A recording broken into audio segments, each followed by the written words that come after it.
Hello everyone. तो कैसे हैं आप सब। आज की इस वीडियो में बात करने वाले हैं क्लास 11 फिजिकल एजुकेशन के चैप्टर 6 की, जिसका नाम है परीक्षण, मापन और मूल्यांकन। और इसको हम वन शॉट में कवर करने वाले, यानी कि एक सिंगल वीडियो से आपका जो चैप्टर है कवर हो जाएगा और बिल्कुल इजी वे में आपको समझाने वाला हूँ। इसके अलावा कोई और वीडियो देखने की जरूरत आपको नहीं पड़ेगी इस चैप्टर के लिए। बाकी आपके लिए मैंने एक इंपॉर्टेंट क्वेश्चन की वीडियो बना रखी है, जिसमें मैंने 10 के 10 चैप्टर आपके कवर करा रखे हैं। लगभग 3 घंटे की वीडियो है, जिसमें आपके 10 के 10 चैप्टर कवर हो रहे हैं। जितने भी 4-5 साल में आपके एग्जाम में आए हैं क्वेश्चन, 10 के 10 चैप्टर्स को मैंने इस वीडियो में इंक्लूड कर लिया है। इसको आप अगर आपने देख लिया ना, तो आपके फिजिकल के एग्जाम में 70/70 आने से कोई नहीं रोक सकता, ठीक है। क्योंकि वही क्वेश्चन मैंने कराया जो एग्जाम में बार बार रिपीट होते हैं। और ध्यान रखना, फिजिकल एजुकेशन एक ऐसा सब्जेक्ट है जिसमें क्वेश्चन लिमिटेड होते हैं और रिपीट होते रहते हैं। तो आपके लिए वीडियो काफी यूजफुल है अगर आपके चैप्टर देखने का टाइम नहीं है। बाकी चैप्टर और आप ये वीडियो देख लेते हो तो आपके पूरे मार्क्स आने के चांस है, ठीक है, ध्यान रखना। तो आप देख सकते हो, लिंक डिस्क्रिप्शन बॉक्स में आपको मिल जाएगा। आगे हम चले तो आप मुझे इंस्टाग्राम पर फॉलो कर सकते हैं, यूजर नेम आपके सामने। अभी कुछ ही पर्सनल क्वेरी तो आप मेरे से पूछ सकते हैं। आप हमें टेलीग्राम पर ज्वाइन कर सकते हैं, जिसका नाम है क्लास 11 ESP। यहाँ पर आपको PDF नोट्स, जितने अपडेट्स, जितने क्वेश्चन पेपर आपको प्रोवाइड करा दिए जाते हैं, तो आप ज्वाइन कर सकते हैं। तो पहले टॉपिक की हम बात करते हैं परीक्षण, मापन और मूल्यांकन का अर्थ। हमारे चैप्टर का ही नाम है ना, तो चैप्टर का नाम का मतलब तो पता होना चाहिए। और आपका पहला टॉपिक भी यही है कि परीक्षण, मापन, मूल्यांकन का अर्थ क्या और इसका महत्व क्या है। तो पहले अर्थ की बात करेंगे, मीनिंग की, फिर इसकी हम इंपॉर्टेंस की बात करने वाले हैं। तो देखो, अगर मैं परीक्षण की बात करूं, परीक्षण यानी कि टेस्ट। टेस्ट क्यों ले जाता है? अगर मैं मान लो कि मुझे 10 बच्चों को चुनना है किसी काम के लिए, तो मुझे कैसे पता चलेगा कि उन 30 बच्चों में से, 40 बच्चों में से बेस्ट कौन है, कि कौन उस काम के लिए एबल है, जो काम के लिए मेरे को चुनना है। तो मैं उससे रिलेटेड क्या करूंगा, एक टेस्ट प्रिपेयर करूंगा और वो टेस्ट उनको दे दूंगा, ठीक है। जो उसमें अच्छा करेगा, मुझे उससे उनकी क्षमता का पता चल जाएगा। तो परीक्षण क्या होता है? हमें क्षमताओं को परखने के लिए, यानी कि किसी की एबिलिटी को जानना है, तो हम परीक्षण करते हैं, यानी कि टेस्ट कंडक्ट कराते हैं, ठीक है। तो परीक्षण एक ऐसा प्रोसेस है जिसमें किसी व्यक्ति की क्षमताओं को परखने के लिए गतिविधियां या सवाल दिए जाते हैं। अब कोई मतलब कि मान लो एग्जाम वगैरह, वो टेस्ट ही तो है एक तरह से। या मान लो कोई स्पोर्ट्स के लिए हमें कोई खिलाड़ी चुनने हैं, तो उसके लिए कुछ गतिविधि, एक्टिविटीज रखेंगे उस टेस्ट के तौर पर। तो समझ आ रहा है, किसी व्यक्ति की या किसी भी उद्देश्य के लिए हम क्या करते हैं, व्यक्तियों का चयन करना है और उसके लिए हमें उसकी क्षमता जाननी पड़ेगी। तो उसके लिए हमें क्या करना पड़ता है, टेस्ट लेना पड़ता है, यानी कि परीक्षण करना पड़ता है। समझ आ गया होगा, ठीक है। अब परीक्षण कर लिया, उसके बाद मापन भी तो होगा, ठीक है। तो मापन का मतलब क्या है? किसी चीज को संख्या या मानक के आधार पर मापना, जैसे कि लंबाई, वजन, दूरी, इसको हम क्या कहते हैं, मेजरमेंट कहते हैं। किसी की लंबाई हम माप रहे हैं तो मेजरमेंट है, नहीं मापन है। किसी का वजन माप रहे हैं, लंबाई मेजर कर रहे हैं, तो क्या ये मापन है? समझ रहे हो? तो मापन का मतलब क्या है, किसी भी चीज को संख्या या किसी के मानक, कुछ मैंने मानदंड निर्धारित कर दिए, उसके आधार पर हम क्या कर रहे हैं, उसका मापन कर रहे हैं पर्टिकुलर चीज का। तो इसे हम बोलते हैं मेजरमेंट। अब बात आती है मूल्यांकन, यानी कि इवेल्युएशन। जैसे कि आपने मान लो एग्जाम दिया है, ठीक है, वो टेस्ट हो गया। उसके बाद आपको जो नंबर बताए जाते हैं वो क्या होता है, इवेल्युएशन होता है, ठीक है ना। तो मूल्यांकन का मतलब वही है कि भाई किसने कैसा प्रदर्शन करा है। तो हमारे पास वो नंबर के बाद हमारे पास मार्क्स आ जाते हैं, तो उसके हिसाब से हम क्या कर पाते हैं, इवेल्युएशन कर पाते हैं। इवेल्युएशन कर लिया, उसके बाद देख पाते हैं किसने अच्छा करा है, किसकी प्रदर्शन बेहतर हुई है। तो मूल्यांकन का मतलब क्या होता है, किसी के प्रदर्शन या काम का विश्लेषण करना, कि भाई उसने कितना प्रोग्रेस करी है। तभी तो हम उसी को हम क्या कहते हैं, मूल्यांकन करना, है ना। और ये देखना होता है कि उसने कितना अच्छा किया और कितना सुधार की उसमें जरूरत है। टेस्ट लेते जा रहे हैं लेकिन इवैल्यूएशन नहीं हो रहा है, तो उसमें क्या सुधार की जरूरत है, उसको किस चीज की जरूरत है और उसमें क्या हम ऐड ऑन कर सकते हैं उसकी क्षमता को बेहतर करने के लिए, वो इवैल्यूएशन से ही पता चलता है, ठीक है। समझ आ गया? तो रिजल्ट को आप इवैल्यूएशन कह सकते हो एक तरह से। समझ आ गया? भाई चैप्टर का नाम क्या है, परीक्षण, मापन, मूल्यांकन। तो तीनों का मतलब आपको पता होना चाहिए। चैप्टर पूरा समझ, लेकिन नाम नहीं पता और जो चैप्टर का नाम है उसका मतलब नहीं पता, तो भाई चैप्टर पढ़ना बेकार है तुम लोगों का, ठीक है ना। अब आगे देखो, कुछ भी चीज पढ़ रहे होते हैं तो उसका इंपॉर्टेंस बहुत होती है। जैसे कि यहाँ पर परीक्षण, मापन और मूल्यांकन, तो इनका खेलों में यानी कि स्पोर्ट्स में क्या इंपॉर्टेंस है, क्या महत्व है, इसके बारे में आपको जरूर पता होना चाहिए, ठीक है। यानी कि खेलों में परीक्षण, मापन और मूल्यांकन का महत्व, तो इसकी हम बात कर लेते हैं। देखो, पहला है भाई उद्देश्यों को निर्धारित करने के लिए, ठीक है। वो उद्देश्य क्या होंगे, उद्देश्य निर्धारित करने के लिए हमें क्या करना पड़ता है, भाई टेस्ट लेना पड़ता है, मापन भी करना पड़ता है, मूल्यांकन भी करना पड़ जाता है। तो जब भी आप शारीरिक शिक्षा और खेलों में किसी भी चीज के लिए उद्देश्य निर्धारित करते हैं कि उस पर्टिकुलर के लिए ये पर्पज होने वाले हैं, ठीक है ना। अब उस पर्पज के लिए हमें ये चीज की जरूरत है, तो हम वहाँ पर क्या करेंगे, टेस्ट करते हैं, ठीक है। तो आपको परीक्षण, माप और मूल्यांकन प्रक्रिया से गुजरना ही पड़ेगा, ठीक है। समझ आ गया? अब जैसे कि मान लो कि मेरे को क्या करना है, एक किसी पर्टिकुलर चीज़ के लिए मुझे 10 लोग या 20 लोगों की ज़रूरत है, ठीक है, जो बोल सके, ठीक है, किसी भी मुद्दे पर। मान लो मैं एक सोशल एक्टिविस्ट हूँ, तो मुझे क्या 10-20 बंदे चाहिए जो किसी काम के जो बोल सके, मुद्दे उठा सके। तो ऐसे मुझे देखना पड़ेगा उनकी स्पीकिंग स्किल्स कैसी है, वो कितना अवेयर रहते हैं आसपास के मुद्दों से। तो मुझे ऐसे बंदों की जरूरत पड़ेगी। तो मेरा उद्देश्य समझ आ गया क्या है। तो ऐसे के लिए मुझे उन बंदों को जब चुनाव करना होगा ना, तो मुझे परीक्षण से भी गुजरना होगा, मुझे माप से भी गुजरना पड़ेगा और मूल्यांकन से भी गुजरना पड़ेगा, तभी तो मैं चुन पाऊंगा। तो मेरा उद्देश्य पूरा करना है तो मुझे इन तीनों प्रोसेस से गुजरना पड़ेगा, ठीक है। तो उद्देश्य पूरा करने के लिए या उद्देश्य को निर्धारित करने के लिए भी क्या है, हमें इन तीनों की जरूरत पड़ती है। समझ आ गया। आगे चलते हैं। उसके बाद खिलाड़ियों की क्षमताओं को जानने में सहायता करता है। तो जो परीक्षण, मापन और मूल्यांकन है ना, ये बेसिकली क्या है, हमारे खिलाड़ियों की क्षमता, ठीक है, उनकी एबिलिटी को जानना है। तो इसके लिए भी जरूरी होता है। तो परीक्षण, मापन और मूल्यांकन के बिना खिलाड़ियों की क्षमताओं को जानना संभव ही नहीं है। और जब हम टेस्ट ही लेंगे टाइम टू टाइम, उनका इवेल्युएशन ही नहीं करेंगे, तो कैसे उनकी क्षमताओं को जान पाएंगे।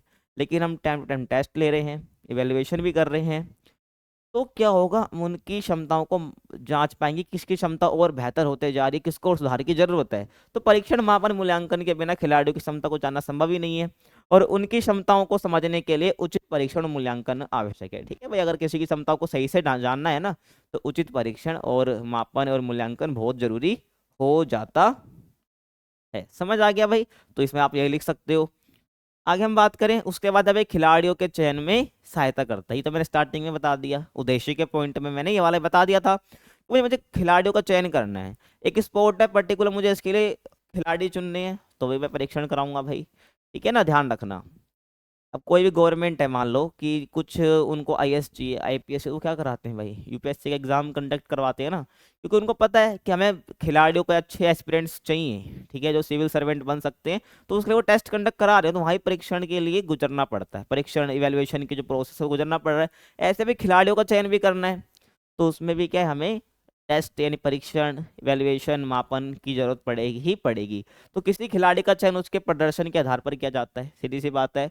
और जिसे केवल परीक्षण, मापन और मूल्यांकन की प्रक्रिया के माध्यम से ही मापा जा सकता है कि उस व्यक्ति ने या उस खिलाड़ी ने कैसा प्रदर्शन करा है। किसी भी खिलाड़ी का चयन करना पर्टिकुलर स्पोर्ट्स के लिए, खेल के लिए, तो उसके लिए हमें उसके प्रदर्शन के आधार पर, और प्रदर्शन कैसे देखेंगे भाई, उसके परीक्षण से ना, उसने टेस्ट में कैसे परफॉर्म करा, यानी कि वैल्यूएशन से पता चलेगा फिर। तो वही है, तो उसके प्रदर्शन को समझना है, तो इन्हें तीनों चीजों से हमें गुजरना ही पड़ेगा, सीधी सी बात है ना। और चयन प्रक्रिया के दौरान कोच या चयनकर्ता पहले से ही इन प्रक्रियाओं को उचित तरीके से परिभाषित करते हैं। कहने का मतलब है, जो चयन प्रक्रिया के दौरान जब चुन रहे होते हैं ना, जो कोच होते हैं या जो चयन कर रहे हैं, ठीक है, वो पहले से जो इन प्रक्रियाओं को उचित तरीके से परिभाषित करते हैं, मतलब कि इन तीनों को, ठीक है भाई, जब जिनको चुन रहे वो होते हैं। समझ आ गया। तो खिलाड़ियों के चयन में भी ये मदद करता है, तो इसकी इंपॉर्टेंस हो जाएगी। उसके बाद शिक्षार्थियों के मूल्यांकन में सहायता करता है, यानी किसी भी ज्ञान या कौशल का अधिगम तब तक सफल नहीं। अधिगम मतलब क्या होता है, लर्निंग। अधिगम मतलब क्या होता है भाई, लर्निंग होता है, ठीक है। तो किसी भी ज्ञान या कौशल, कौशल मतलब स्किल, ठीक है ना भाई, ज्ञान या कौशल का अधिगम तब तक सफल नहीं होता जब तक कि उसका समय समय पर मूल्यांकन ना किया जाए। सीधी सी बात है, मैंने पहले बता दिया कि शिक्षार्थियों का मूल्यांकन करना। अब वो शिक्षा ये नहीं जब स्कूल में शिक्षा ले रहे हो, शिक्षा कोई भी हो सकती है, ठीक है, कि स्पोर्ट्स के लिए कोई बंदा ट्रेनिंग ले रहा है, तो वो भी शिक्षार्थी हुआ ना, शिक्षा ले रहा है उस पर्टिकुलर चीज के लिए। तो शिक्षार्थियों का मूल्यांकन करने में सहायता करता है परीक्षण, मापन और मूल्यांकन। तो अगर हमें किसी का ज्ञान जानना है, जो हम दे रहे हैं ज्ञान, या हमें कौशल को पता करना है कि वहाँ उसका कौशल कितना निखारा जा रहा है, या निखर चुका है, नहीं निखरा है, तो उसके लिए हमें जो कौशल या ज्ञान संबंध जो उसकी लर्निंग है, जो अधिगम है, वो तब तक सफल नहीं है, तब तक सक्सेसफुल नहीं, जब तक कि हम उसका समय समय पर क्या ना कराएं, मूल्यांकन ना करें। मूल्यांकन होने से पहले टेस्ट होगा, तो टेस्ट और मूल्यांकन ना किया जाए, तो तब तक क्या उसका जो कौशल है या ज्ञान का जो अधिगम है, वो सफल नहीं हो पाएगा, ठीक है ना भाई। और शिक्षार्थियों का मूल्यांकन करके हम उनकी सुधार की आवश्यकता और उनके प्रगति को मेजर कर सकते हैं ना भाई, कि उन्होंने कितना प्रोग्रेस करा और कितना प्रोग्रेस करना भी बाकी है। तो समझ आ गया होगा, ठीक है आपको। तो भाई शिक्षार्थियों के मूल्यांकन में सहायता करता है। अगला, शोध कार्य में सहायता करना। क्या करना भाई, शोध कार्य में सहायता करना, ठीक है। शोध मतलब होता है रिसर्च, ठीक है, रिसर्च वर्क। शोध का मतलब क्या होता है, रिसर्च, ठीक है भाई, रिसर्च होता है। समझ आ गया। तो शोध के दौरान हम कुछ नया खोजने का प्रयास करते हैं। बेसिकली अगर मैं बोल रहा हूँ रिसर्च करनी है, तो हम क्या करेंगे, कुछ नया खोजेंगे उस पर्टिकुलर फील्ड के लिए जो हम रिसर्च कर रहे हैं। तो शोध के दौरान हम कुछ नया सीखने का प्रयास करते हैं, जिसके लिए मौजूदा शोधों की तुलना में उचित परीक्षण मापन प्रक्रिया का उपयोग किया जाता है। यानी कि जिस फील्ड के लिए हम क्या करें, रिसर्च कर रहे हैं या शोध कर रहे हैं, तो पहले से भी तो कुछ शोध मौजूद होगा। तो भाई पहले से भी कुछ यहाँ पर शोध हो रखा होगा, रिसर्च हो रखी होगी। अब हम क्या कर रहे हैं, नया शोध कार्य कर रहे हैं। तो जो नया शोध कार्य करेंगे हम, क्या इससे इसकी तुलना कर सकते हैं, क्या कर सकते हैं, तुलना कर सकते हैं। उसके लिए हमें मापना पड़ेगा कि भाई इसमें क्या क्या कमी है, इसमें हमने क्या ढूंढा नया। उसके लिए हमें तीनों ही परीक्षण से, परीक्षण तो खेलो लेकिन मूल्यांकन और मापन से तो गुजरना ही पड़ेगा। ठीक है भाई, तो उचित परीक्षण और मापन प्रक्रिया का उपयोग किया जाना ही है। समझ आ गया शोध कार्य में, तो ये आप लिख सकते हो। अब आगे देखते हैं। तो हमने चैप्टर का नाम क्या था, उसका मतलब समझा, तीनों वर्ड की इंपॉर्टेंस क्या है परीक्षण मापन और मूल्यांकन की। और ये क्वेश्चन जरूर आता है एग्जाम में, ठीक है ना, जो पीछे बताया मैंने इंपॉर्टेंस। अब जब आपका अगला क्वेश्चन आता है ना, या अगला टॉपिक जो कह लो, यहाँ से क्वेश्चन बनता है कि न्यूमेरिकल आ सकता है आपके एग्जाम में, कि बीएमआई, कमर कूले का अनुपात यानी वेस्ट हिप रेशियो, और त्वचा तह की माप यानी कि स्किन फोल्ड मेजरमेंट। ठीक है, तो ये तीन टॉपिक है, ध्यान रखना। आ सकता है यहाँ से न्यूमेरिकल क्वेश्चन, तो जरूर ये टॉपिक आपको देखना है। तो बीएमआई, कमर कूले का अनुपात और त्वचा तह की माप क्या है, इसकी हम बात कर लेते हैं। देखिए, तो पहले मैं बात करूं बीएमआई की, यानी कैलकुलेशन ऑफ बीएमआई। बीएमआई का मतलब क्या है, आपके शरीर का भार जानना है। ठीक है, आपकी एज के हिसाब से आपका शरीर का भार कितना होना चाहिए, उसको हम क्या कहते हैं भाई, बीएमआई कहते हैं। बीएमआई से पता चलता है, ठीक है ना। अगर आपकी एज के हिसाब से जितना आपका भार होना चाहिए उतना नहीं है, तो आप किस कैटेगरी में आते हो। ठीक है, तो वो सब आपको बताऊंगा। ठीक है, आगे मैंने टेबल है बना रखी है, ठीक है भाई, बताएंगे आगे। देखो, तो बीएमआई यानी बॉडी मास इंडेक्स, ठीक है ना। अगर मैं बीएमआई की बात कर रहा हूँ तो उसका मतलब क्या होता है, बॉडी मास इंडेक्स। ठीक है भाई, बीएमआई तो बॉडी मास इंडेक्स, समझ आ गया। तो ये क्या है, वजन और लंबाई का एक अनुपात है। किसका भाई, वजन का और लंबाई का। देखो क्या है, वजन यानी शरीर का भार, और लंबाई, ठीक है, लंबाई किस में आएगी, आपके मीटर में आएगी। ठीक है, आगे बताऊंगा वो तो बेसिकली क्या अनुपात मतलब क्या होता है ये, ठीक है ना। तो वजन और लंबाई का क्या है, ये अनुपात है। समझ आ गया भाई। देखो, अब इसमें वजन क्या होता है, किलोग्राम में होता है। वजन क्या होता है, किलोग्राम में। और लंबाई जो कि मीटर में होती है। क्या होती है, लंबाई किस में होती है, मीटर में होती है। बाकी लंबाई के वर्ग से विभाजित किया जाता है। लंबाई का वर्ग का मतलब क्या हुआ यहाँ पर, ये देखो, यहाँ पर ये हो गया शरीर का भार, ठीक है ना। ऊंचाई मतलब, लंबाई मतलब क्या, आपकी ऊंचाई, जिसका भी हम बीएमआई निकालेंगे उसकी लंबाई कितनी है, बेसिकली ऊंचाई होगा एक तरह से। तो ऊंचाई का वर्ग यानी स्क्वायर, ठीक है। और ये किस में रहेगा, मीटर में रहेगा। समझ आ गया, ये मीटर में और ये केजी में। समझ आ गया, ये केजी में और ये मीटर में। समझ आ रहा है भाई, ठीक है, ध्यान रखना। आगे क्वेश्चन भी करा दूंगा इससे रिलेटेड, ठीक है ना अभी। तो ये क्या है, इसमें वजन जो किलोग्राम में होता है, लंबाई जो कि मीटर में होती है, तो लंबाई के वर्ग से, यानी कि जो लंबाई का स्क्वायर। ठीक है, इसका मतलब क्या हो गया, लंबाई को हम दो बार गुणा कर रहे हैं। समझ आ गया भाई। और बीएमआई से पता क्या चलता है, कि किसी व्यक्ति का वजन उसकी लंबाई के अनुसार सही है या नहीं, या कितना होना चाहिए उसकी लंबाई के हिसाब से, उसकी एज के हिसाब से। ठीक है, जो उसकी लंबाई है, कहने का मतलब एज कह लो, यानी कि लंबाई कहना चाहिए यहाँ पर, ठीक है ना। कि उसकी लंबाई जो ऊंचाई है ना, उसके हिसाब से उसका वजन कितना होना चाहिए। समझ आ गया। तो यहाँ पर हम ऐसे कैलकुलेट करते हैं। ठीक है भाई, बॉडी मास इंडेक्स अगर निकालना है तो शरीर का भार और ऊंचाई इंटू ऊंचाई, या कह लो लंबाई गुणे में लंबाई, ठीक है ना। और किस में रहेगी, मीटर में रहेगी, और ये किलोग्राम में रहने वाली। समझ आ गया। अब आगे क्वेश्चन है यहाँ पर, ठीक है ना। एग्जाम्पल इंग्लिश में है, बट लेकिन आपको करना है क्या, आपको तो समझना ही है ना। तो यहाँ पर क्या कर रखा है, हमें बीएमआई कैलकुलेट करना है, जिसका वेट तो हमें 80 kg दे रखा है। वेट कितना दे रखा है, वेट हमें 80 kg दे रखा है, ठीक है। वेट हमें 80 kg दे रखा है, और हाइट कितनी दे रखी है, 1.60 मीटर दे रखी है। कितनी दे रखी है भाई, हाइट हमें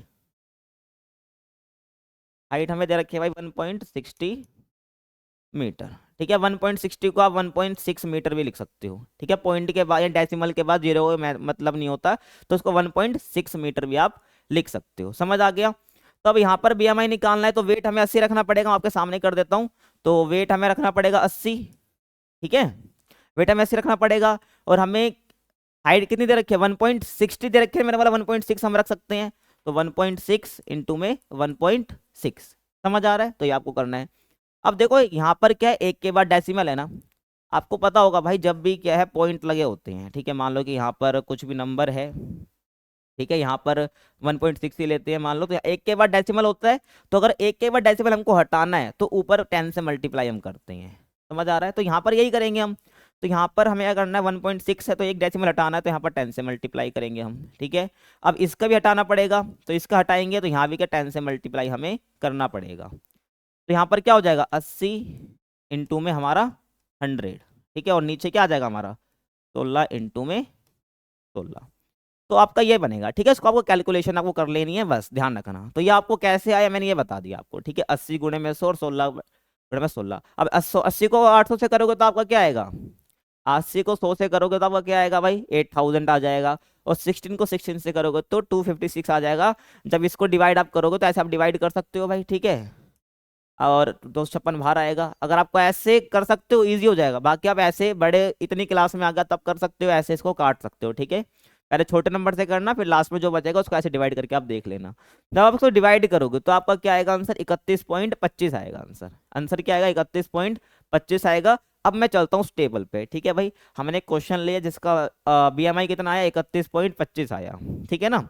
अब ये किस कैटेगरी में आएगा उसकी हम बात करेंगे। देखो, अगर किसी का BMI 18.5 से यानी कि 18.5 से बराबर आता है या कम आता है, तो वो किस में आएगा भाई, अल्पभार में आएगा, ठीक है ना भाई। तो अपना BMI निकालना और कमेंट जरूर करना अगर निकाल पा रहे हो तो अल्पभार की कैटेगरी कौन सी होगी, 18.5 के बराबर या तो कम, ठीक है। कहीं जो साइन आप देख रहे हो ना ये, तो इसका मतलब है भाई बराबर या तो इससे कम हुआ तो, ठीक है भाई, ध्यान रखना। ये इसका सही मतलब होता है कम, और इस जहां पर बड़ा मुंह खुला होता है वो ज्यादा का दिखाता है, ठीक है, और जो पीछे बंद मुंह है वो कम को दिखाता है। तो यहाँ पर कैसे लिखा है, 18.5 लिखा है ना, तो इसका मतलब है इससे कम या तो इसके बराबर, ठीक है भाई। तो अल्प भार कैटेगरी में आएगा। अगर हम सामान्य भार की कहें, मतलब कि जो व्यक्ति वो नॉर्मल है उसका सही है उसकी हाइट के हिसाब से, तो 18.5 से लेकर 24.9, ठीक है ना, यानी कि 24.9 से लेकर उतना होना चाहिए उसका सामान्य भार। तो कितना होना चाहिए भाई, 18.5 से लेकर होना चाहिए उसका 24.9। समझ आ रहा है? ये ध्यान रखना। ऐसे ही अति भार की बात करूं तो उसका 25.0 से लेकर 29.9 तक उसका होगा, तो वो किस कैटेगरी में आएगा, अति भार की कैटेगरी में आएगा। ऐसे ही अगर उसका जो BMI निकल कर आ रहा है वो 30.0 से 34.9 के बीच में आ रहा है, तो उसको हम क्या बोलेंगे भाई, स्थूलतापूर्ण वन, यानी कि ओबेसिटी की फर्स्ट स्टेज, यानी मोटापे की पहली स्टेज। तो हमारा BMI तो कितना आया था, 31.25 आया था वहां पर, है ना। तो 31.25 तो इस कैटेगरी में आ रहा है, यानी कि वो ओबेसिटी की फर्स्ट स्टेज में, यानी कि स्थूलतापूर्ण की पहले चरण में वो है, ठीक है ना। यहाँ पर बता भी रखा, he falls in obesity type 1 category. समझ आ गया भाई, कोई डाउट नहीं रहना चाहिए। तो हमारा BMI ऐसे हम निकाल देते हैं। आगे चलो। तो अगला टॉपिक हमारा क्या है, कमर कूल्हे का अनुपात, यानी कि वेस्ट हिप रेशियो।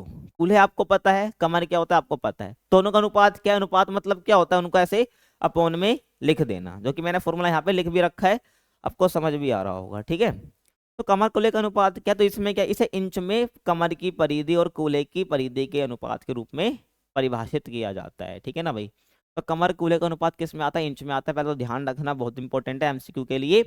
तो कमर कूल्हे का अनुपात जो है इंच में क्या है, कमर की परिधि, ठीक है ना, यानी कि सरकमफ्रेंस कमर का और कूल्हे की परिधि, ठीक है भाई, के अनुपात के रूप में क्या हम परिभाषित करते हैं, ध्यान रखना भाई। तो अगर हम करें वेस्ट हिप रेशियो, ठीक है, वेस्ट हिप रेशियो WHR, तो यहाँ पर हम क्या करते हैं, वेस्ट की परिधि यानी कि कमर की परिधि ऊपर आएगी, हिप्स सरकमफ्रेंस का मतलब है कूल्हे की परिधि, ठीक है, जो कि क्या इसके डिनोमिनेटर में आएगी, यानी कि हमारे हर में आएगी, ठीक है भाई। इसको अंश कहते हैं, इसको हर कहते हैं। तो हर में हमारा क्या आएगा, कूल्हे की परिधि, कमर की परिधि किस में आएगा, हमारा अ, अंश में आएगा, ठीक है ना। तो ध्यान रखना भाई, अगर इंग्लिश हिंदी में लिखना है तो यहाँ पर क्या आएगा भाई, आपका कमर की परिधि आपकी इधर आ जाएगी, ठीक है। अगर आप लिखना चाहो तो हिंदी में नोट कर सकते हो, और यहाँ पर आपके कूल्हे की परिधि,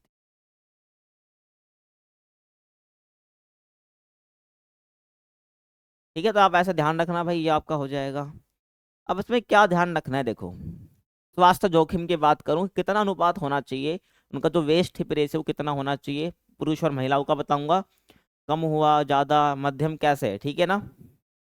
देखो, स्वास्थ्य जोखिम कम कब होगा, कि भाई तुम्हारे जो हेल्थ का जोखिम वो कम है, कब होगा, जब आपका महिलाओं का तब 0.80 से 80 आएगा या इससे कम आएगा। क्या, वेस्ट हिप रेशियो, यानी कमर, कमर का, कमर की जो परिधि है, कमर मतलब क्या, परिधि मतलब पूरा, देखो सर्कल है, ठीक है ना, तो उसकी परिधि का मतलब क्या, पूरा ही है ना। तो ऐसे ही कमर की परिधि, ठीक है, आपको दिख नहीं रहा होगा भाई कैमरे में, कमर की परिधि और कूल्हे की परिधि, ठीक है ना। तो इसको मैं कह रहा हूँ, तो जब इसका अनुपात निकालते हैं, अगर वो 0.80 आता है या उससे कम आता है, तो उसका जोखिम कैसा है, कम है भाई, हेल्थ जोखिम कम है, हेल्थ रिस्क कम है। उसका पथ पुरुष का अगर 0.95 आता है, ठीक है, यानी 0.95 आता है या उससे कम आता है, ठीक है, तो क्या हम बोलेंगे, उसका स्वास्थ्य जोखिम बहुत कम है, मजे में जिंदगी काट सकते हो तुम अपनी, ठीक है ना। स्वास्थ्य की बात करूं तो मध्यम कब होगा भाई स्वास्थ्य जोखिम, हाँ भाई, कि ना इधर का है ना बंदा उधर का है, बीच में फंस गया, ठीक है ना। तो यानी कि स्वास्थ्य जोखिम कैसा है, मध्यम है। तो कब आएगा, जब 0.81 या 0.85 के बीच में आएगा, ठीक है। अगर उसका अनुपात जो रेशियो आ रहा है वो 0.81 से लेकर 0.85 आ रहा है, तो हम बोलेंगे भाई इसको खतरा कैसा है, मध्यम है। ये महिलाओं की बात थी। पुरुष की बात करूं तो 0.96 से लेकर 1.0 अगर अनुपात आ रहा है, या 1.0 का मतलब क्या, वन ही है, ठीक है ना। देखो ये 1.0 है तो डेसिमल के बाद जीरो का हट जाता है, तो वन ही हो गया। तो 0.96 से लेकर 1 के बीच में अगर उसका है पुरुष में, तो उसका खतरा कैसा, मध्यम है। वैसे ज्यादा की बात करूं, ज्यादा खतरा कब रहेगा, मतलब कि भाई फटाफट उसको अपने शरीर पर ध्यान देने की जरूरत है। अगर उसका 0.86 से ज्यादा आ रहा है, मतलब 0.86 आ रहा है या उससे ज्यादा आ रहा है महिलाओं के लिए, तो खतरे वाली बात है भाई, दिखाया करो, ठीक है, तो अपने शरीर पर ध्यान दो। पुरुष की बात है, अगर उसका 1 या उससे ज्यादा आ रहा है, यानी कि 1.0 या कह लो 1 या उससे ज्यादा आ रहा है, तो भाई पुरुषों में तो वो खतरा माना जाता है। तो ध्यान रखना है, वेस्ट हिप रेशियो है, और आपको निकाल, क्योंकि आपको क्वेश्चन में देगा भाई कमर की परिधि और कूल्हे की परिधि से आपको डिवाइड करना होगा। डिवाइड करना बचपन से सीखते आ रहे हो, ठीक है, कोई बड़ी बात है नहीं, तो डिवाइड आप कर लेना।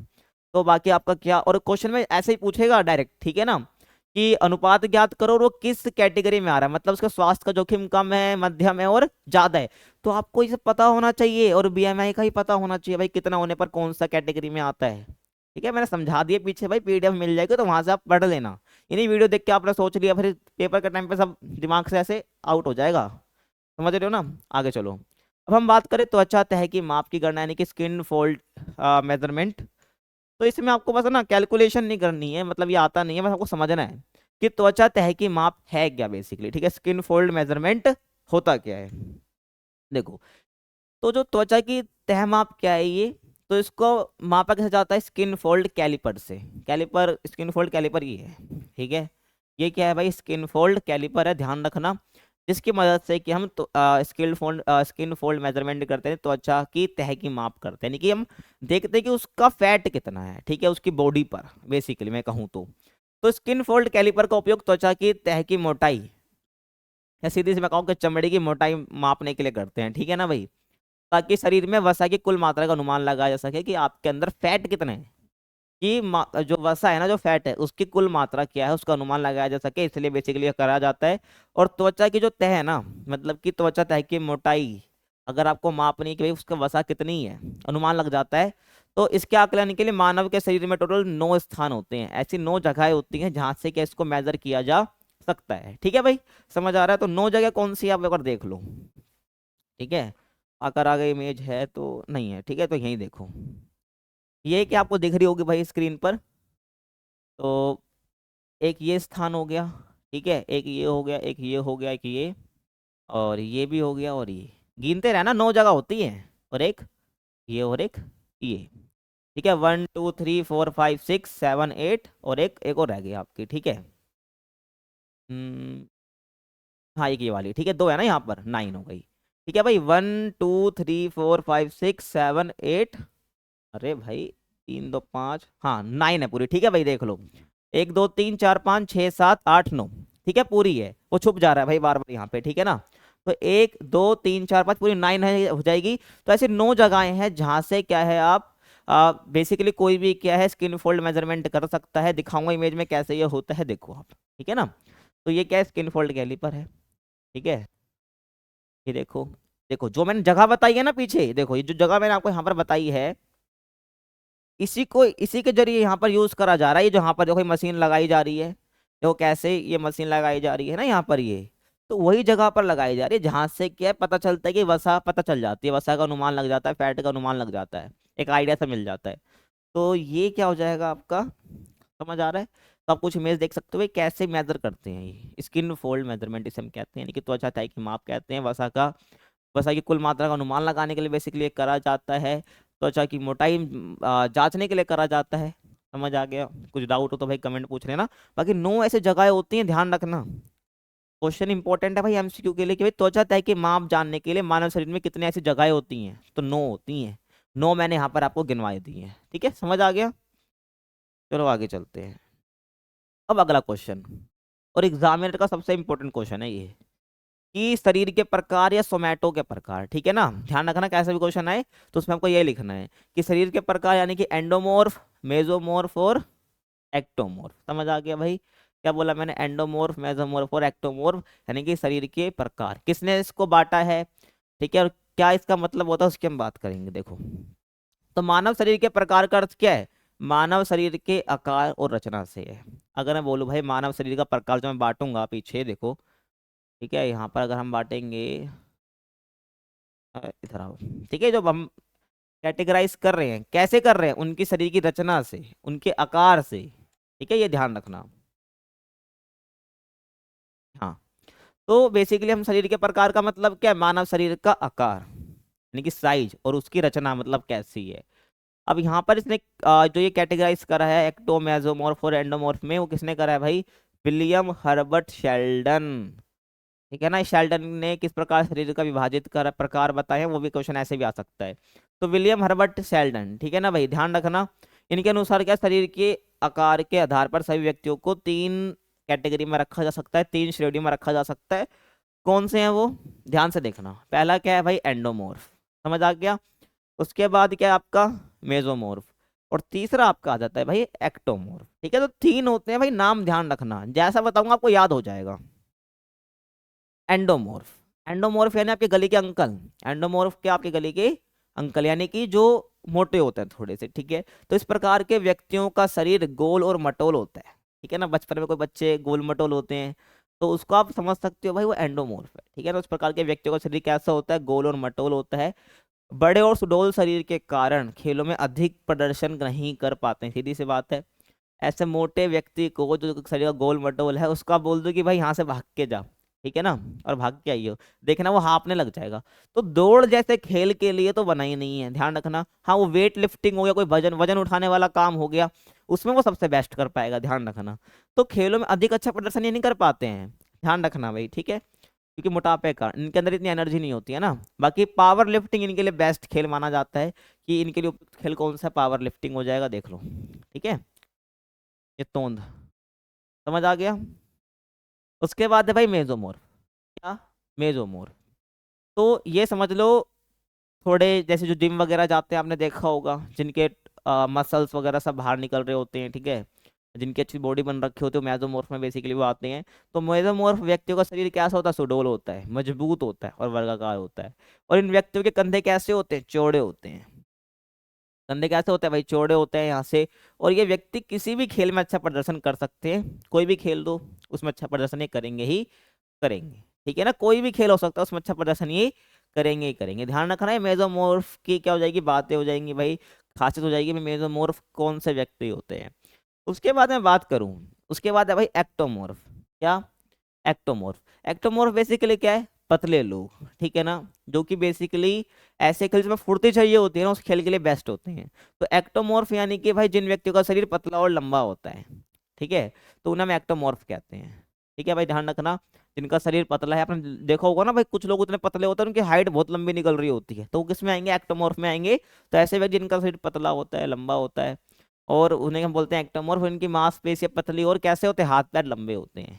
तो इनकी खासियत है कि भाई इनकी जो मांसपेशियां पतली होंगी, ठीक है, हाथ पैर लंबे होते हैं, और इनकी छाती कैसे होती है, चपटी होती है, और शरीर हल्का होता है। शरीर हल्का होता है, कोई भी इनका ऐसे उठा के फेंक सकता है, समझ रहे हो ना भाई।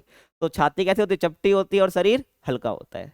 और देख सकते हो यहाँ पर इनके लिए उपयुक्त खेल की हम बात कर लेते हैं भाई, किस खेल के लिए बेसिकली बने होते हैं। अगर कोई खेल खेल भी रहे हैं, स्पोर्ट्स खेल रहे हैं, तो बेसिकली इनको ही खेलना चाहिए। लंबी दूरी की दौड़ करा लो भाई इनसे, तुमसे जीत जाएंगे, ठीक है। तो लंबी दूरी की दौड़ क्या है, इसके लिए बेस्ट माने जाते हैं। जिम्नास्टिक करा लो, देखा है ना वो वाला जिम्नास्टिक, जिम्नास्टिक भाई दे रखा है क्या यहाँ पे, नहीं है, ठीक है। तो जिम्नास्टिक क्या कर सकते हैं हम, तो जिम्नास्टिक के लिए अच्छे होते हैं। और उसके बाद सहन शक्ति संबंधी खेल, मतलब जिसमें एंड्योरेंस की जरूरत होती है, जिसमें फुर्ती की जरूरत होती है, उसके लिए बेस्ट प्रदर्शन ये कर पाते हैं जिसमें सहन शक्ति की जरूरत होती है, ठीक है ना भाई। तो ध्यान रखना है, 3 खेल आप लिख सकते हो, उपयुक्त खेल क्या होते हैं इनके लिए। बाकी एक आप इन तीनों को एक ओवरव्यू देख लो भाई कि कैसे तीनों दिखते हैं। ये क्या हो जाएगा आपका, एंडोमॉर्फ, मेसोमॉर्फ और ये एक्टोमॉर्फ, ठीक है। देखो ये तोंद निकल रही है, ठीक है ना भाई, ये थोड़े गोल मटोल होते हैं, तो ये आपके एंडोमॉर्फी में आ जाएंगे। और ये क्या आपका मेसोमॉर्फ, ठीक है। देख लो इसके मुकाबले और इसका अंतर देखो, इनकी छाती बाहर आ रही है, पूरी बॉडी बन रखी है। बेसिकली आप देख सकते हो जो आजकल के लड़के होते हैं, ठीक है, मतलब कुछ जिम वगैरह जो जा रहे होते हैं और अपनी बॉडी वगैरह पे ध्यान दे रहे होते हैं, तो बेसिकली उस कैटेगरी में आ जाते हैं, जिनके थोड़े थोड़े कम लंबे होते हैं, जिनकी बॉडी वगैरह बन जाती है, वो किस में आएंगे, वो मेसोमॉर्फ में ही आएंगे, ऐसे लोग या ऐसे खिलाड़ी। बाकी जो लंबे हो चुके हैं, आप बढ़ते ही जा रहे हैं, ठीक है, और साइज उनका मतलब बढ़ते जा रहा है, और मसल्स वगैरह उनकी बिल्कुल पतली वगैरह दिखती है, तो एक्टोमॉर्फ में आएंगे, ठीक है। बाकी फुर्ती इनके अंदर बहुत होती है, ध्यान रखना। ये हो जाएगा भाई, ये हो जाएगा, 3 हो जाएंगे। किसने दिए, शेल्डन ने, ठीक है, विलियम हर्बर्ट शेल्डन ने इन तीनों को कैटेगराइज करा है। आगे चलते हैं। अगला आपको स्वास्थ्य संबंधी फिटनेस के माप, ठीक है ना। यानी कि अगर हमें स्वास्थ्य संबंधी फिटनेस को देखना है कि उसकी स्वास्थ्य तेरी फिटनेस कैसी है, तो उसके लिए हमें किस किस चीज़ को देखना होता है, ठीक है ना। उसके माप की हम बात करने वाले हैं। तो स्वास्थ्य संबंधी फिटनेस का संबंध फिटनेस के घटकों के विकास और उनको बनाए रखने से है। अगर मैं बोलूँ भाई स्वास्थ्य संबंधी फिटनेस, इसका मतलब क्या है, स्वास्थ्य के लिए कौन कौन से फैक्टर जरूरी होते हैं, कौन कौन से घटक जरूरी होते हैं, ठीक है, उनको बनाए रखना, उनका विकास करना, ठीक है। जो कि विभिन्न बीमारियां, यानी कि जो अलग अलग डिसीज हो गए, बीमारियां हो गई, रोग हो गए, उससे बचाव और उसके क्योर के लिए, यानी कि उपचार के लिए जरूरी होती है, ठीक है। और इसके द्वारा स्वास्थ्य के स्तर को बढ़ा सकते हैं, हेल्दी बन सकते हैं। समझ आगे। और आगे देखिए, तो स्वास्थ्य संबंधी फिटनेस व्यक्ति के कुशलता पूर्वक कार्य करने की योग्यता को बढ़ाती है, ठीक है भाई। जो स्वास्थ्य संबंधी फिटनेस है ना, यानी कि उसकी स्वास्थ्य रिलेटेड फिटनेस अच्छी है, तो वो व्यक्ति की जो कुशलता पूर्वक, यानी कि अच्छे से काम को वो कर पाएगा, उसकी योग्यता और बढ़ेगी काम करने की, और वो स्वस्थ जीवन शैली को बनाए रखती है। यानी कि स्वास्थ्य संबंधी जो फिटनेस है ना, तो बेसिकली उसकी जो जीवन शैली है वो हेल्दी रहेगी, स्वस्थ जीवन जी पाएगा वो, और अपने उसकी कौशलता पूर्वक कार्य करने की शक्ति भी बढ़ जाएगी, उसकी योग्यता बढ़ जाएगी। समझ आया यहाँ तक। अब आगे देखो, और इस प्रकार कहा जा सकता है कि स्वस्थ संबंधित फिटनेस क्या है, सभी व्यक्तियों के लिए बहुत जरूरी है या इम्पोर्टेंट है। अब आगे देखते हैं भाई कि जो फिटनेस है ना, उसको हम क्या करते हैं भाई, विभाजित करते हैं किसमें, इसमें इसमें तो स्वास्थ्य संबंधी फिटनेस के मुख्यतः 5 घटक होते हैं, यानी हम कह सकते हैं उसके एलिमेंट कह लो आप, ठीक है।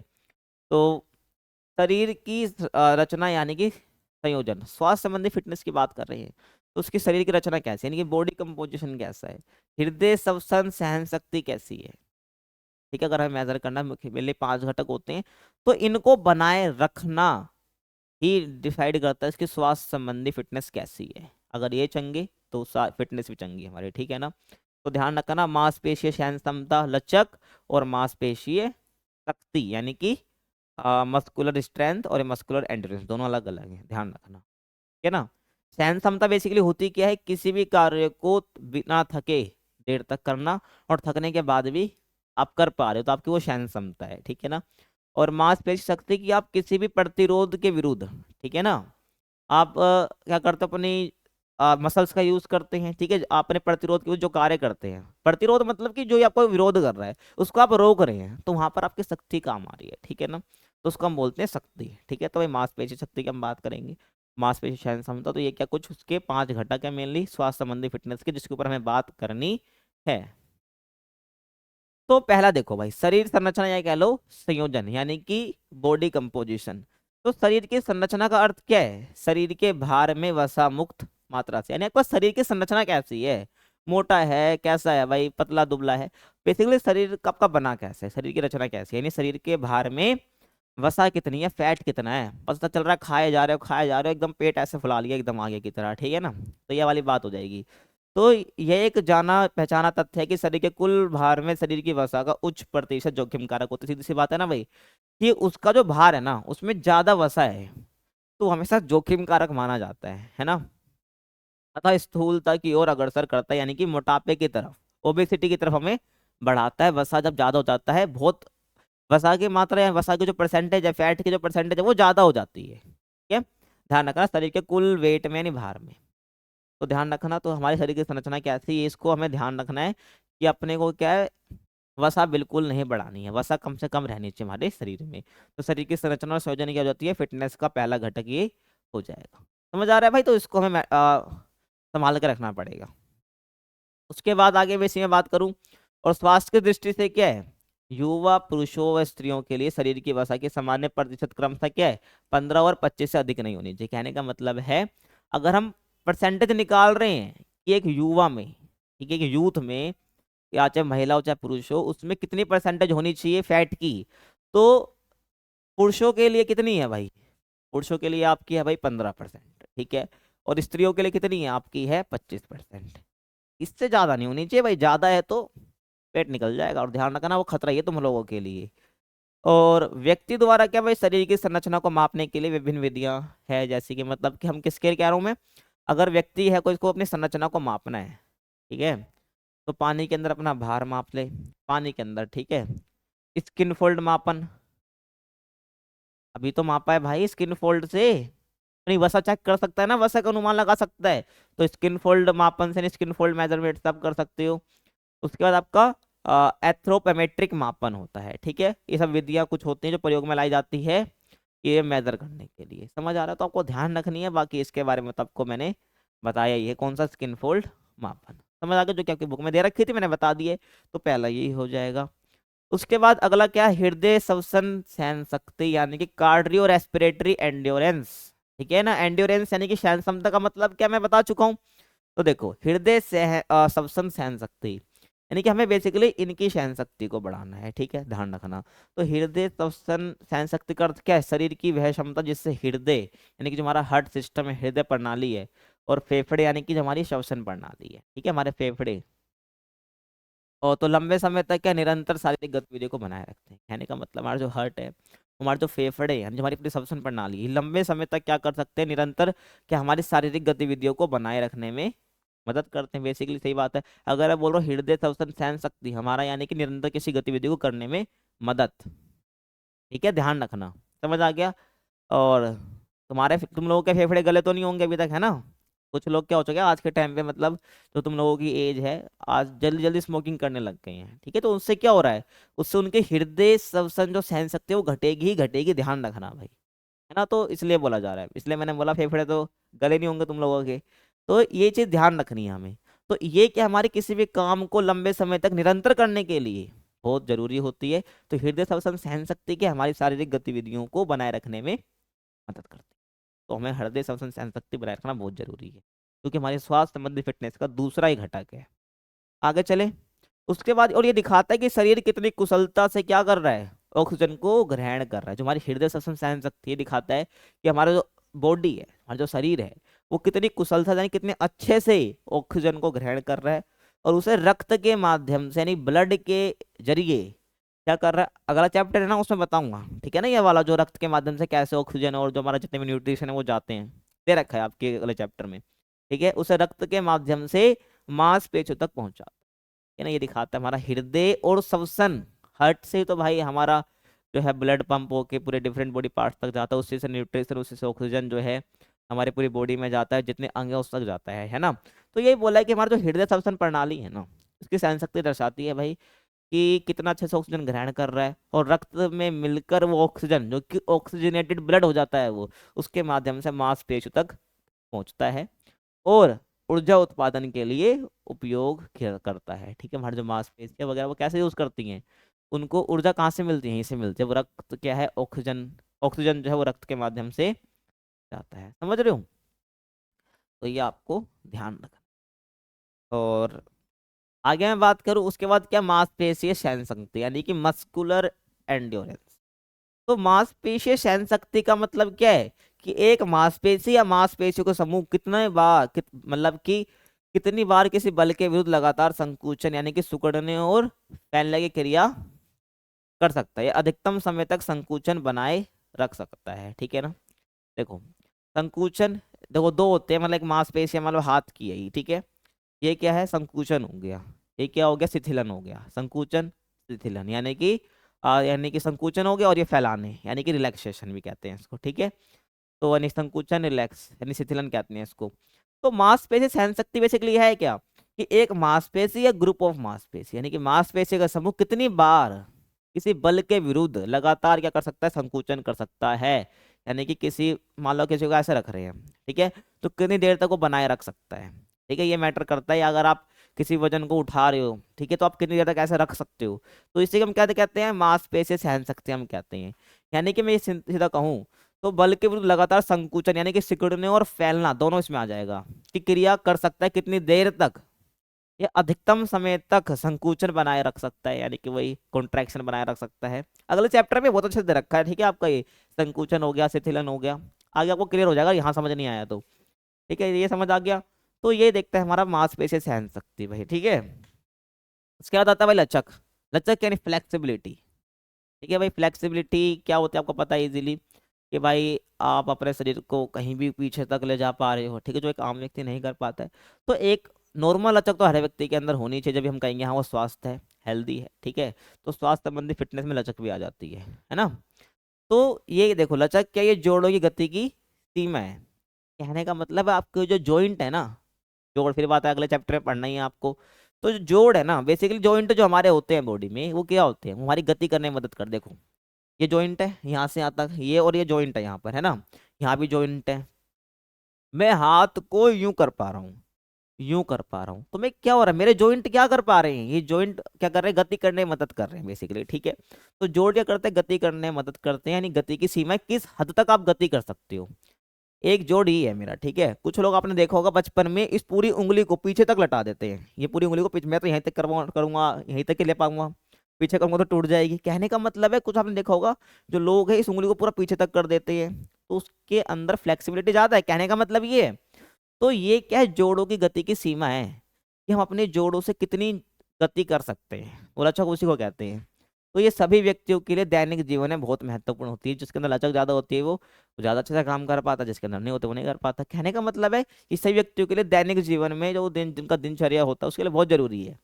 और इसे निष्क्रिय लचक और सक्रिय लचक में बांट सकते हैं। तो मैं लचक बोलूं तो इसको हम निष्क्रिय और सक्रिय, ठीक है। निष्क्रिय मतलब जो अनएक्टिव, ठीक है, और सक्रिय मतलब एक्टिव। तो इसको हम निष्क्रिय और सक्रिय लचक में बांट सकते हैं। उसके बाद सक्रिय लचक जो है ना, सक्रिय लचक को भी हम क्या कर सकते हैं भाई, और आगे बांट सकते हैं ऐसे, किसमें, स्थिर लचक और गतिशील लचक, ठीक है। स्थिर लचक और गतिशील लचक समझ आ गया।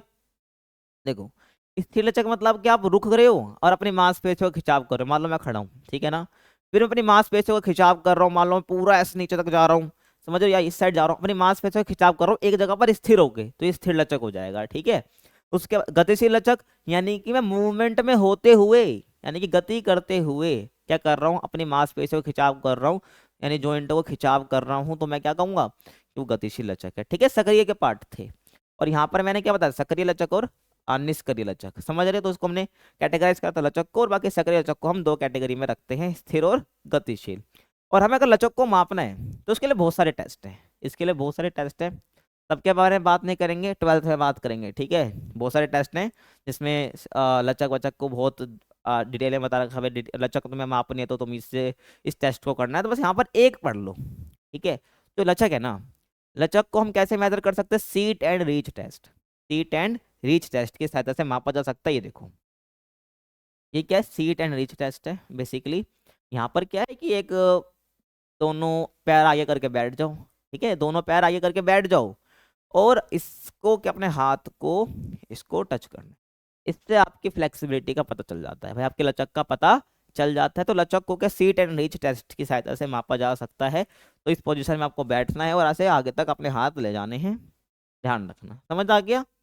और यहाँ पर आपको ऐसे मेजर कर लेते हैं, ये लचक कहते हैं, इसको कैसे मेजर करना यही मैंने बता दी है। उसके बाद मांसपेशीय शक्ति। तो मांसपेशीय शक्ति क्या है, वो अधिकतम बल है जो कि एक मांसपेशी या मांसपेशियों को समूह एक बार के संकुचन यानी सिकुड़ने में किसी प्रतिरोध के विरुद्ध करता है। देखो मैंने शक्ति बताई थी, यानी किसी प्रतिरोध के विरुद्ध, यानी किसी को रेसिस्ट करने के लिए, रेसिस्टेंस के विरुद्ध आप कितना एकदम से आप कार्य कर सकते हो, है ना। तो आपका क्या हो जाता है भाई, आपका शक्ति हो जाता है। तो मांसपेशी शक्ति क्या हो जाएगी कि भाई अधिकतम बल है जो कि एक मांसपेशी या मांसपेशी का ग्रुप एक बार के संकुचन, एक बार बार नहीं, एक ही बार के संकुचन में क्या कर सकता है, प्रतिरोध के विरुद्ध लगा सकता है अपना बल। एक में जितना आपके अंदर फोर्स है, बल है ना, उसको आपने एक ही बार में लगा दिया, बस इसी एक ही बार में। बार बार ऐसे नहीं कर रहे हो, यानी कि संकुचन कॉन्ट्रैक्शन बार बार नहीं हो रहा, एक ही बार के कॉन्ट्रैक्शन में आपने क्या कर दिया, उस रेसिस्टेंस के विरुद्ध, उस प्रतिरोध के विरुद्ध, उस जो था वो आपने क्या कर दिया, बल लगा दिया। तो इसे हम क्या कहते हैं, मांसपेशी शक्ति कहते हैं। इसे पुलअप्स हो गया, वेट लिफ्टिंग हो गया, पुशअप्स हो गया, ठीक है ना, इस सब के माध्यम से मापा जा सकता है। अगर हमें किसी की मांसपेशी शक्ति मेजर करनी है तो भाई पुलअप्स, पुशअप्स और वेट लिफ्टिंग से हम मेजर कर सकते हैं, ध्यान रखना। समझ आ गया। और चैप्टर आपका यहाँ पर क्या होता है, खत्म ना। चलो अब ठीक है ना, धड़ाधड़ चैप्टर खत्म कर रहा हूँ तुम्हारे फिजिकल के, ठीक है ना। अगर तुम मेरे साथ कवर कर लोगे तुमको ही बेनिफिट मिलेगा, फिर पेपर के टाइम पे तुम जब पेपर से बाहर निकलोगे ना ऐसे ही नाचोगे, ठीक है, ध्यान रखना। तो पेपर यहाँ जो हमारा चैप्टर यहाँ पर समाप्त होता है, जल्दी सारे चैप्टर कवर कर रहे होंगे। बाकी वीडियो पसंद आ रही हो ना तो सब्सक्राइब कर देना, चैनल को लाइक कर सकते हो, कमेंट करो एक प्यारा सा वीडियो कैसी लग रही है। बाकी चैनल को वीडियो को शेयर कर सकते हो। बाकी मिलते हैं आपसे अगले वीडियो में, तब तक के लिए कीप वॉचिंग।